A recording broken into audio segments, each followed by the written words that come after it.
It's another iconic role for you, Miss Connie. Pero what makes this character parang unique and close to your heart? First of all, it's because like the character, I'm a real Lola in real life. So that really hits home very closely. And yung character na may dementia, may Alzheimer's, ganun. Challenge para sa akin yun. It's another challenging role. So I was really just excited to portray Oria de la Costa. And also, parang comeback din po to sa afternoon. Yes, you know, it's my 50th year this year in the entertainment industry. To be specific, last May 2024. I started in May of 1974. So, my first drama, Connie Reyes Mumar Drama Studio, was here on GMA. And that started in 1981, the year after I gave birth to my second child.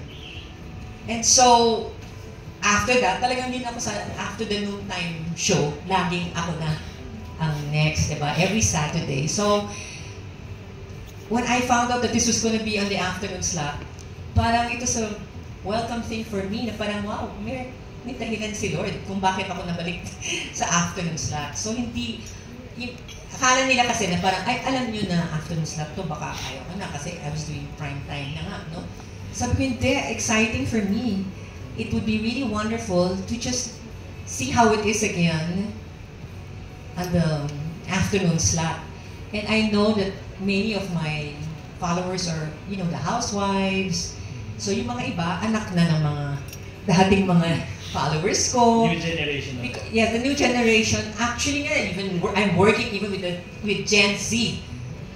Si Kailin, unang araw ko pa lang ng taping eh, Gen Z, Tita Gen Z. So, it's a blessing from God to be working and to be working alongside the Gen Z generation and the millennials.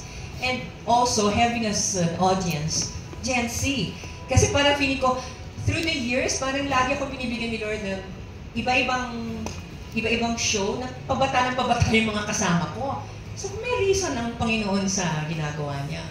At natutuwa rin ako kasi, believe it or not, I still have fans now who are younger, much younger than me.